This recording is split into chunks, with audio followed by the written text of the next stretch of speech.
they've just arrived. It's the newest generation of Garmin Instinct, the third model, and one of my favorite Garmin watch. I'll explain why, and is it still one of my favorite watch? Let's find out. I'll do just first impression, not a complete review. I've just received it, but let's do this.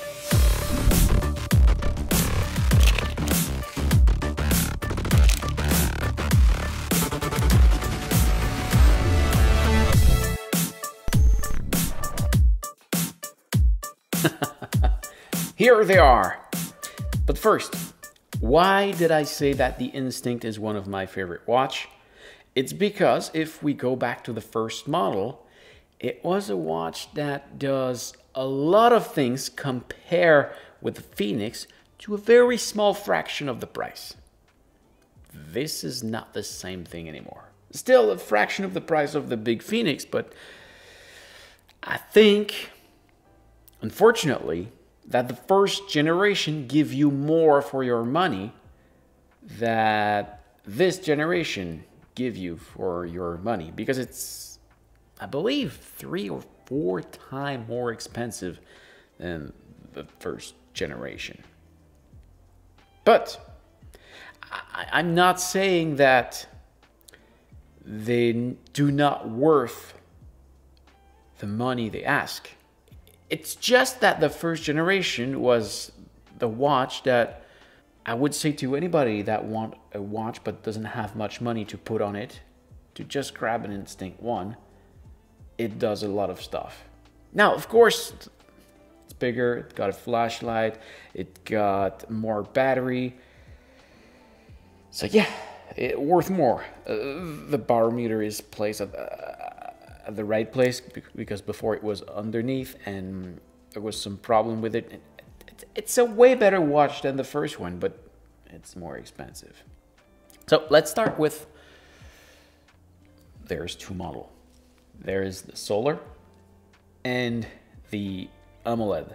There's also the essential one, but I didn't get this one, and I'll come back to this later. So what do we have here? A great menu with all the stuff, and it has always been like that. It's that menu. It looks like a very old computer, but it's very efficient. You got everything you need in there. You've got those menu, but it's just working, and it gives you the data. I mean, if we compare it really with that big, that's the Garmin Enduro 2. You see on the first page, of course, the display is not the same, but you've got the time, you've got the date, you've got your earth rate, you've got the elevation, and all those kind of things. And look, it's the same button configuration.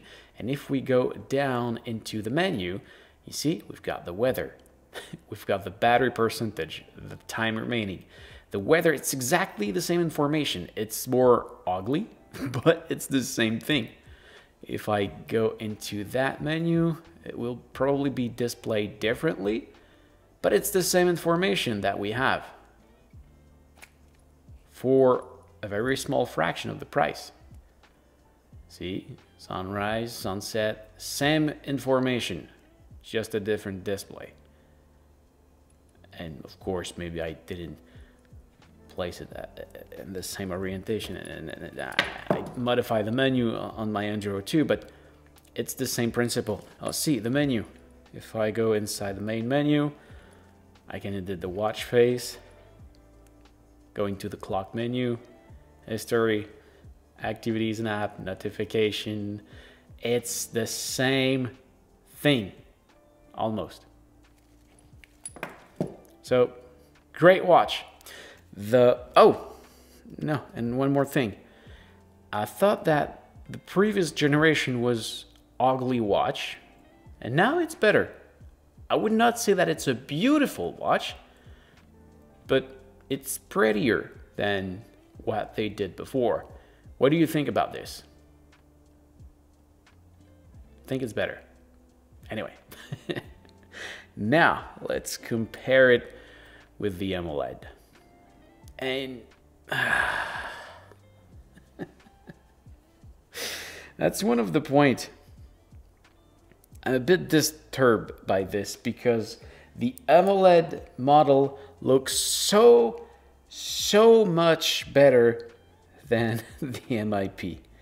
And in the Phoenix series, when I've got the option between the AMOLED and the MIP screen, I always go with the MIP screen because the AMOLED just have the same interface. The color are just brighter, funnier to look, and all of that, but it's the very same menu and it doesn't give much more.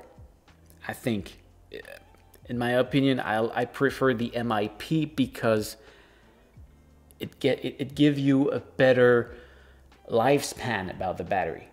The MIP just ate the battery and ate the battery, so I prefer the MIP. But now when you compare those two watches just like that, it's a total different experience. You see that very same menu? It now looks way closer of the Phoenix series. It's all better when you look at it. It really makes feel that MIP screen like an old computer. It does the same job, but it just looks way better. See, if I go into the menu, it's better. It just look more like the Phoenix series, which is a way more expensive watch. And you see there's that little circle that is a kind of signature of that Instinct series. And they keep it in the AMOLED display. I think it's nice. But you see sometimes it does move. Because sometime over here, it's over some stuff you would need to see, and now they adapt it. It move when it need to move. So, yeah. I think for the first time, I prefer an AMOLED model. Of course, the battery is not the same. If I go on the 45 model, the 45 millimeter model, by the way, this is a 45 millimeter and this is a 50 millimeter. On my wrist, look like that. Look like that, 50 millimeter. So 45 millimeter, the MIP, 28 days in smartwatch mode and 40 hours in GPS, while the AMOLED is 18 days and 32 hours. The 50 millimeter model with the MIP, it's 40 days and 60 hours in GPS mode. And on the AMOLED, it's 24 days and 40 hours in GPS mode. 60 hours of GPS and 40 days. This is comparable to this big watch, so it's pretty amazing. It's pretty amazing.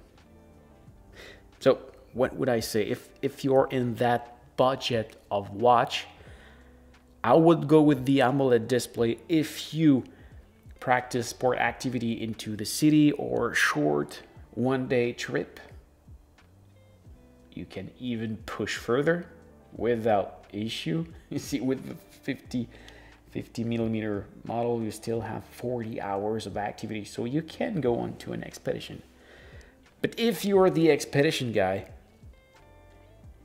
this one, the MIP screen, probably the best choice, unless you have the budget for the Enduro. Now you will have the map and all those stuff. Because yes, actually it's pretty much the same thing as the Phoenix series. It's just in a plastic case, smaller battery, but it's very similar for a fraction of the price. What else? Great thing they finally brings. You see that port over here? It's the very same that we have since forever to recharge the watch. Except that now they finally made it USB-C. Woohoo! It was about time. Very happy about that. Other things, new stuff to the Instinct series. Double hit here, and you got a torchlight. Finally a flashlight on the Instinct series. And I told you earlier about the Essential model, which is a more basic model of this one. It doesn't have the flashlight, and I think that for the difference of the price difference there is between the Essential and the Solar, only for the flashlight, it's worth it.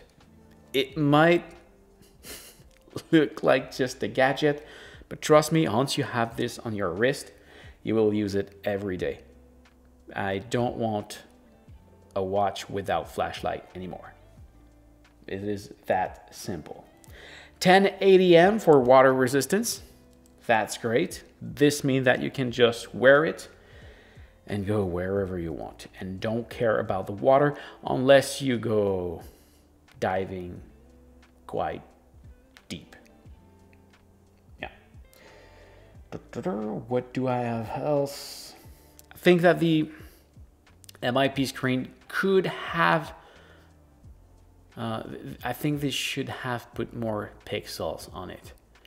It's one of the things that make it look a bit miserable compared to the AMOLED display. Let's go here on the same altimeter, barometer, compass screen. You see that there's a lot of more information, and you can see how fluid are both screens, but it's looking prettier on the AMOLED display with all the details. You have also more data fields that you can input on a single screen. On this AMOLED, that is also smaller than this one, so really, I think it's worth it to get the AMOLED if you don't need the very, very long battery, because you already have a quite good battery on it. What else? Yeah, and that makes the tour for today. So I'll take the time to test it, and I'll come back with a full review of those two watches with tutorials and all those kind of things that I do usually with watch. So I hope this was helpful. If you want to buy one of those watch already, you can follow one of the link in the description. I hope this was helpful. Take care, and I'll see you into another video. See ya.